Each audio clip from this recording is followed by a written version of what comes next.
Hi అండి, అందరికీ నమస్తే. నేను మీ Bhavani. Welcome to Srilakshmi Navaneeta vlogs. ఇవాల్టి వీడియోలో నేను చూపిస్తున్న రెసిపీ వచ్చి అందరికీ ఎంతో ఇష్టమైన టేస్టీగా గులాబ్ జామున్ అనమాట. నోట్లో వేసుకుంటే ఇట్టే వెనలా కరిగిపోతుంది. అంత సూపర్ టేస్టీగా ఉంటుంది. అలాగే చాలా సింపుల్ ప్రాసెస్లో చూపిస్తానండి. చాలా వరకు గులాబ్ జామున్స్ చేసినప్పుడు మనకి క్రాక్స్ వచ్చేస్తాయి కదా. గులాబ్ జామును మనం వేయించినప్పుడు కూడా బేట్లు వారిపోతాయి. తర్వాత పాకంలో వేసిన పాకం అనేది పీల్చుకోకుండా లోపల గట్టిగా ఉంటుంది. అలా కూడా ఉండకుండా చాలా సింపుల్గా చూపిస్తానండి. మనకి లోపల గులాబ్ జామ్ అనేది పాకం పీల్చుకుని చాలా చాలా జ్యూసీగా ఉంటుందన్నమాట. చాలా సింపుల్, చిన్న చిన్న టిప్స్ పాటించుకుంటూ చేసుకుంటే ఫస్ట్ టైం చేసిన గులాబ్ జామున్ చాలా పర్ఫెక్ట్గా వస్తుంది. జ్యూసీగా ఉంటుంది లోపల. నోట్లో వేసుకుంటే ఇట్టే కరిగిపోయేంత సాఫ్ట్గా ఉంటుందన్నమాట. ముందుగా అయితే రెసిపీ తయారీ విధానం చూసేద్దామండి. నేనైతే గులాబ్ జామున్స్ తయారు చేయడానికి ఎంటీఆర్ గులాబ్ జామున్ మిక్స్ తీసుకున్నానండి. ఇవైతే చాలా చాలా బాగా వస్తాయి, చాలా బాగుంటుందన్నమాట.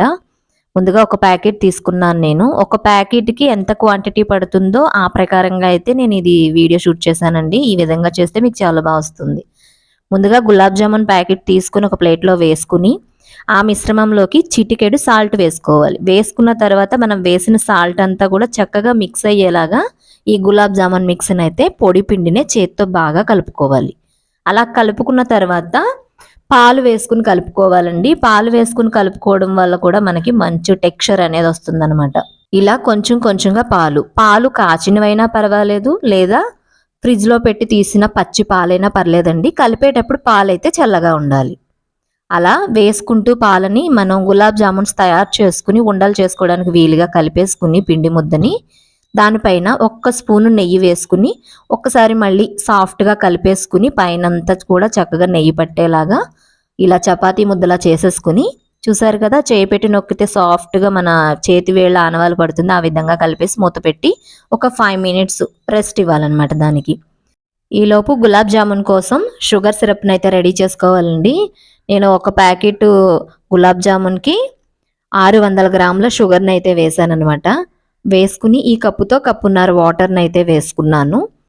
ఇప్పుడు షుగర్ కరిగేదాకా గరిటతో కలుపుకుంటూ షుగర్ని అయితే కరగనివ్వాలండి. చిన్న మంట మీద, అంటే మీడియం ఫ్లేమ్ మీద మనకి షుగర్ని కరిగించుకుంటూ కలుపుకుంటూ ఉండాలి.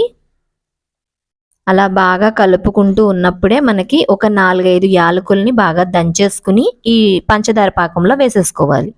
వేసుకున్న తర్వాత చూసారు కదా, ఈ విధంగా మరగడం స్టార్ట్ అవుతుందండి. అలా మరగడం స్టార్ట్ అయిన తర్వాత గరిటె పెట్టి కలుపుతూ ఉంటే చక్కగా గులాబ్ జామున్ పాకం అయితే తయారవుతుంది. అంటే గులాబ్ జామున్కి పాకం పెట్టే పని లేదు, సిరప్ అనమాట.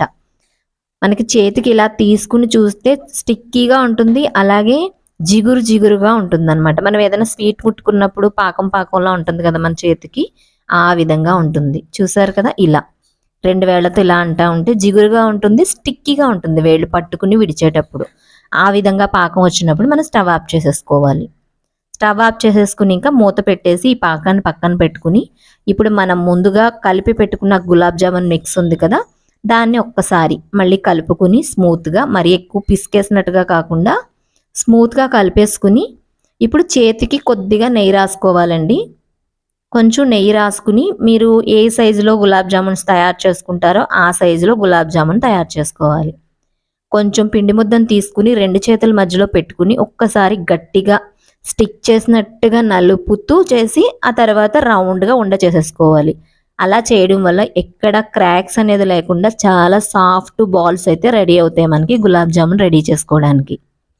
గులాబ్ జామున్ రెసిపీ తయారు చేసినప్పుడు మెయిన్ పాయింట్ అంతా ఇక్కడేనండి. ఎందుకంటే గులాబ్ జామున్ క్రాక్స్ వస్తే విడిపోతుంది కాబట్టి రెసిపీ పాడవుతుంది. అందుకని అలా విడిపోకుండా గులాబ్ జామున్ పిండి ముద్దని చేతిలోకి తీసుకుని 2 చేతుల మధ్యలో గట్టిగా ప్రెస్ చేసినట్టుగా నొక్కినట్టుగా చేసి ఆ తర్వాత రౌండ్ బాల్స్లా చేసుకోవాలి. అలా చేసుకోవడం వల్ల మనకి గులాబ్ జామున్కి ఎక్కడా కూడా క్రాక్స్ లేకుండా, బీటలు లేకుండా సాఫ్ట్గా వస్తుందన్నమాట. అలా చేసుకుంటే చాలా బాగా వస్తుంది. చూసారు కదా, మొత్తం గులాబ్ జామున్ పిండి అంతటిని కూడా చక్కగా ఇలా బాల్స్లా తయారు చేశాను. ఇప్పుడు స్టవ్ వెలిగించేసుకుని ఆయిల్ని మీడియం హీట్లో ఉండేలా చూసుకోవాలండి. అలా మీడియం హీట్ అయిన తర్వాత మనం ముందుగా రెడీ చేసి పెట్టుకున్న గులాబ్ జామున్ బాల్స్ని అయితే ఈ ఆయిల్లోకి డీప్ ఫ్రై చేసుకోవాలి వేసుకుని. అలాగే మనం గులాబ్ జామున్స్ వేసుకునేటప్పుడు కూడా ఇరికించినట్టుగా కాకుండా కొంచెం ఖాళీగా ఉండేలాగా బాండీలో వేసుకోవాలన్నమాట. మనం గులాబ్ జామున్ ఆయిల్లో వేసిన తర్వాత డీప్ ఫ్రై అయ్యే కొద్దీ వాటి సైజు పెరుగుతుంది కాబట్టి తక్కువగా వేసుకోవాలి. అలాగే వేసిన వెంటనే గరిటె పెట్టయితే కలపకుండా అలా ఊరుకుంటే చక్కగా వాటంతట అవే ఆయిల్లో తేలుతూ డీప్ ఫ్రై అవుతూ ఉంటాయి. అలా కొంతసేపు అవన్నీ తేలిపోయిన తర్వాత ఇప్పుడు గరిటె పెట్టి పైన ఇలా రౌండ్గా చేసినట్టుగా కలుపుతూ ఉండాలండి. అలా కలుపుతూ మధ్య మధ్యలో ఈ విధంగా కలుపుతూ ఉండాలి. అలా కలిపితే ఎక్కడా కూడా విడిపోకుండా చక్కగా రౌండ్గా మొత్తం అన్నీ సమానంగా వేగుతాయి అన్నమాట. ఎక్కడ వేరే కలరు వేరే షేడ్ లేకుండా గులాబ్ జామున్స్ అన్నీ కూడా ఈవెన్గా డీప్ ఫ్రై అవుతాయండి. అలాగే గులాబ్ జామున్స్ గోల్డెన్ కలర్ వచ్చేసినాయి వేగిపోయినాయి అన్నట్టుగా తీసేయకుండా ఇంకొంచెం డార్క్ షేడ్ వచ్చేదాకా వేయించుకోవాలి. అలా వేయించడం వల్ల ఏంటంటే మనం పాకంలో వేసిన తర్వాత పాకం పీల్చుకున్నాక ఈ డార్క్ షేడ్లో ఉన్నాయి మంచి కలర్లోకి గులాబ్ జామున్స్ అనేవి వస్తాయి. మరి లైట్ కలర్లో తీసేస్తే తేలిపోయినట్టుగా ఉంటుందన్నమాట, చూడ్డానికి కూడా బాగోదు. అందుకని కొంచెం డార్క్ షేడ్లోకి వేయించుకోవాలండి. చూసారు కదా, ఈ విధంగా చక్కగా ఇలా గులాబ్ జామున్స్ని బాగా వేయించుకున్న తర్వాత ఇప్పుడు వీటిని తీసేసుకుని ఒక ప్లేట్లో పెట్టుకోవాలి. తీసేసుకున్న తర్వాత ఈ విధంగా ఉన్నాయి చూసారు కదా, ఇలా చక్కగా ఎక్కడ గులాబ్ జామున్స్కి క్రాక్స్ కానీ బీటలు కానీ విడిపోవడం కానీ ఏమీ లేకుండా చక్కగా ఉన్నాయి. ఇప్పుడు మనం గులాబ్ జామున్ను పాకంలోకి వేసుకోవాలి. నేను ఈ గిన్నెలో వేస్తే ఇరుకవుతుంది కాబట్టి వెడల్పాటి బాండీలోకి రెడీ చేసిన పాకాన్ని వేసుకున్నాను. ఇప్పుడు ఈ పాకంలోకి గులాబ్ జామున్స్ అన్నీ కూడా వేసేస్తున్నాను అనమాట. అలాగే మనం గులాబ్ జామున్స్ వేసేటప్పుడు షుగర్ సిరప్ అనేది వేడిగా ఉండాలండి, చల్లగా ఉంటే బాగోదు. వేడిగా ఉంటే మనకి గులాబ్ జామున్లోకి చక్కగా వెంటనే పాకాన్ని అనేది అబ్జర్వ్ చేసుకుంటుంది. అలా వేసిన తర్వాత ఒక్కసారి బాగా కలిపేసుకోవాలి. నేను చూపించే విధంగా ఇలా కలిపేసుకున్న తర్వాత మూత పెట్టేసుకోవాలి. మూత పెట్టేసుకుని ఒక గంట 2 గంటల పాటు అలా వదిలేయాలండి. అలా వదిలేస్తాం వల్ల పాకం అనేది చాలా బాగా పీల్చుకుంటుంది. నేను ఒక 2 గంటల తర్వాత చూపిస్తున్నానండి. చూసారు కదా,